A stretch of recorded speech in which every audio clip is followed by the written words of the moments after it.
Hey guys, welcome back to my channel. So today I'm just jumping straight into the tutorial, no messing about. So it's quite a bit of an intricate look. I've already done my base on my eyes. It was Tarte Shape Tape passed out. Just standard PLouise method, not setting it down with anything. Going with the Makeup Revolution palette and going with a softer peachy shade to begin with as my transition, and really going to blow this out. I can decide which I should start off with. So going to blow this out quite a lot. I knew I wanted to do a rainbow look for this. I knew I wanted to do something super fun, but I didn't really know. So this kind of helps me kind of go, I know what I'm comfortable with, let's do this. So then going in with a smaller, tighter brush, Zoe 227, All Reliable, and a slightly darker shade, also within the palette, and really building up the crease. I knew I wanted to do a half cut crease, as it's something I hadn't done for a really long time, even though I used to them all the time. I knew how much I love them and how much they worked on my eye shape. Then going with an even darker shade and even smaller, tighter brush, and really building up the crease. I always do this when I'm doing cut creases, as I find building up the crease heavily really helps when you're carving it out, because you've got a bit of a contrast going with the lightness of the lid and then the deep dark shade. Then going with the yellow, I'm going to dust over my edge of my blend with a really nice kind of vibrant bright yellow from the Sleek Mattes vs Darks palette. I really like this palette, it's really great. I actually got an offer at Superdrug as well, so can't really lose with that £5 palette. Then going with the orange from the shade to kind of bring kind of the between the reds and the yellow. I really wanted to kind of have the full spectrum going on here with colour, so a bit of an orange there. I thought it really kind of brightened it up and really kind of livened it a bit more, so it wasn't just pink, yellow, bleh. Going with more of the pinks now from the Sleek palette. I'm going to pat this on the outer corner of my lid. Because I knew I wanted to do a half cut crease, I knew I had to really kind of build up and smoke out the outer portion of my lid, so when I cut out the crease it would look a bit more kind of obvious.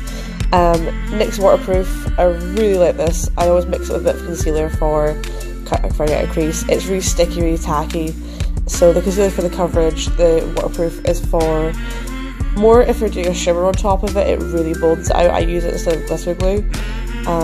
It's great for stuff like that, it's really handy. So I really like mixing it in with that, just kind of giving a bit of tackiness to my shadow and really grabbing onto every single little, every last little bit. Using a tiny nail brush to carve out my crease with this, and then I again do the PLouise method of passing it out with a flat concealer brush, just to make sure it's really kind of high coverage and more kind of completely opaque. Because we're using a white shadow over this, I knew I had to have a really opaque base, because white shadow can be a bit of a tricky one. But yeah, just patting it out, not setting it again.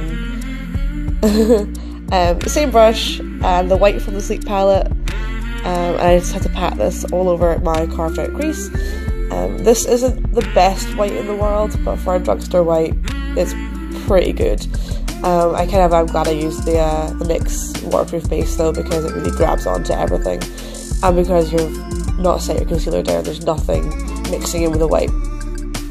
Going back over the pinks and just kind of smoking out the outer edge yet again. I really wanted to have the kind of diagonal blend and kind of have it really encroaching on the white, so it was kind of all merged together, but it all kind of made sense. It was all colourful and bright. Going back into the Makeup Revolution palette and a smaller brush and really packing it on there as well, just deepening the outer third, as you kind of have to do with these looks, just to kind of really make it look nice and collected and all together and kind of, you know, synergy. NYX white eyeliner pen? No, girl, no, lies. NYX white liquid eyeliner, not the best, again, not my favourite, but it's what I've got and it does work. But you do need to be super careful with it. This was the fear, this was terrifying. I knew I wanted to do it, but I was really scared too. I keep mentioning her, but I've been watching so much PLouise lately, and so many Instagram posts by her shop I could not do this kind of look, so it's very inspired by her. I did put concealer on the lower lids, because I hadn't done my base yet. I never do my base before my eyes, very rarely. And then I was smoking out purple from the palette. I did also add a Bleach London single purple just to darken it up a bit more, as it was a bit more royal purple, the bleach one. The sleek one's gorgeous, so it's a really nice purple. And then the blue from the sleek palette as well, so we've got the full spectrum of colour going on here. I think the only thing I didn't have in here is green, it's because I really don't like green, and I really don't want to have it in there. Then going with the duochrome shadow, this from Makeup Peak, I believe this is Blacklight, an oldie but goodie, definitely a favourite of mine. I really like the shadow. And now the biggest winged liner in all history for some strange reason. I wanted to do it, I don't know why I did this big. It's the Tarte Maneater mini pen. I really like it, and I fill it in as always with the NYX black liquid liner that's matte. I had a whole matte eye going on, so I really wanted to kind of keep that, but this is my everyday ride or die liquid liner. It's my favourite and I'm running out. Hard times ahead. Oh yeah, a little bit goodie as well. NYX Jumbo Pencil in Milk. I have obviously got a very little bit left, but I just added that to the waterline after adding mascara. I just want to have a brightness of the eye, as it's so smoky and so colourful you kind of lose your actual natural eye there, so I kind of want to brighten up the lash line again and kind of bring it all together. I thought it would look really nice. I just added it with my angle brush because it's the easiest way for me, especially when you have none left in the pencil. NYX lip pencil in Los Angeles. I got this the other day actually, I really like it for kind of darkness around the lip, to kind of have a bit over contour lip going on, so a bit of a darker, warmer shade, but definitely good for bringing out the kind of 90s kind of ombre lip. And then going in with, I think it's Natural Nude, as a softer formula, so I use this all over the lip, so the outside was a bit harder, it kind of doesn't bleed, and this with the middle is more of a similar texture to a lipstick. So that's me. I also added lashes, tops and bottoms, could not. I really wanted to go for something really over the top here after having done my base. And then 1,000 tons of setting spray. This is the setting spray from NYX. It's the Dewey Finishing Mist. I absolutely love this. I use this for priming my skin, I use it for aftering, I take it out with me everywhere. It's my favourite thing in the world.